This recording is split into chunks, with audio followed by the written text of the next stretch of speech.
Here are the tests on my 1981 Murray Savoy.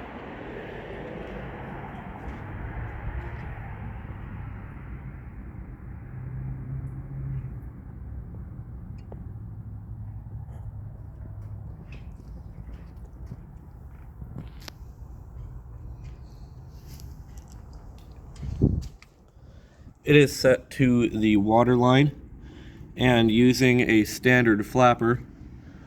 So let's give it a flush and see how it does on tests.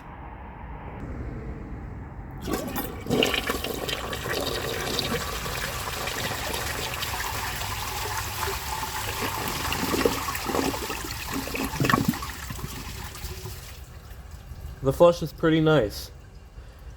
I think these are probably one of the most widely disliked 3.5 gallon toilets. And the reason people say that is because of their bad performance. So now I am the proud owner of a 1981 Murray Savoy, so I can test just exactly how the performance is going to be. For the first test, let's try a washcloth.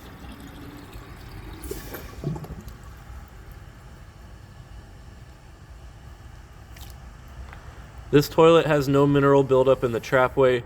It does have a little bit in the siphon jet that I couldn't remove, but it still seems to flush fine. I think this will be an easy pass.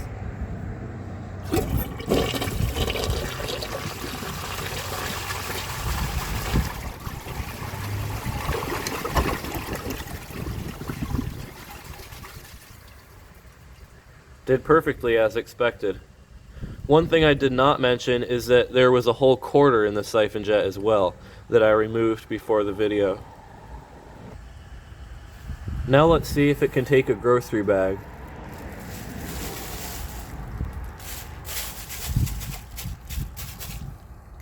Last time I tested one of these I think was a few years ago and it clogged, so I think this one will clog as well.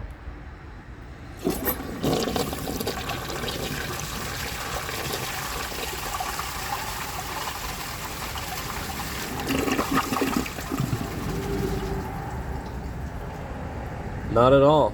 Passed near perfectly.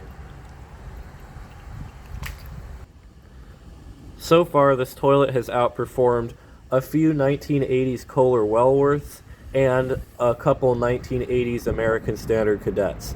So now let's see if it can take a washcloth and a grocery bag together.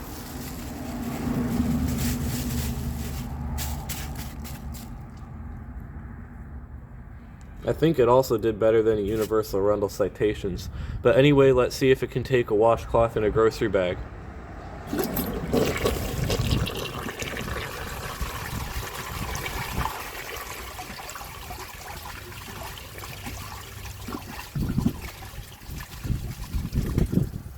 No chance at all. There is no way it can pass that, unless I angle it or something. But I don't think it has any chance in taking a washcloth and a grocery bag. So I'm just going to move on to the next one. Now, let's see if it can take a dish towel. I think it'll struggle. It should pass, but I don't know. So let's find out.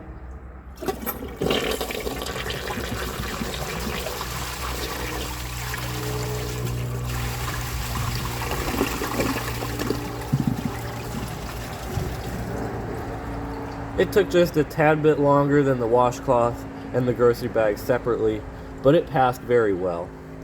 This toilet is definitely not as bad as it seems. I think it's about on par with my 1990 Eljer Weymouth that is now BTR Plumbing's. So honestly, for a small unglazed trapway, these do work pretty well.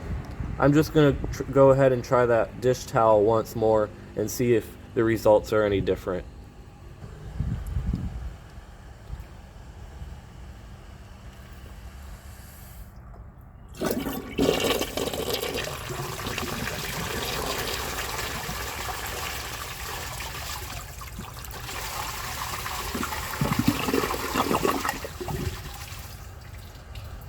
I think it struggled just a tiny bit more that time, but it still did very well.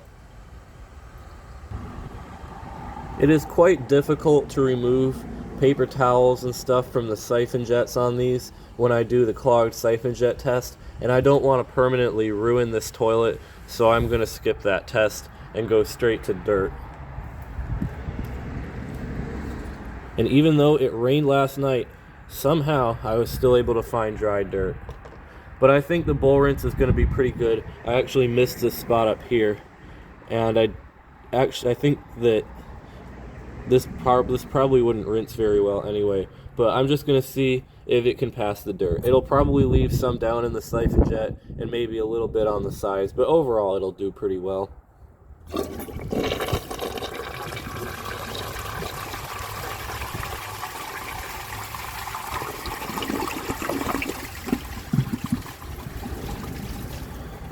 So it doesn't really have the greatest bowl clearance.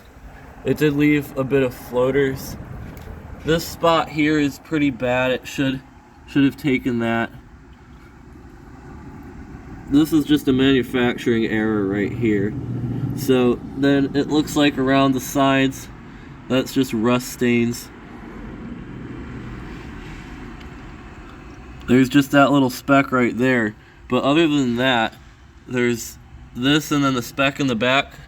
But otherwise it did pretty much perfect around the sides. So the main issue is this spot in the front, which I think even the 50s cadets have trouble with, and then it left quite a lot in the bowl, which honestly, that's just a design problem with these toilets. So overall, I would say this toilet is a lot better than I expected and a lot better than it's made out to be, and this will be the conclusion of these tests.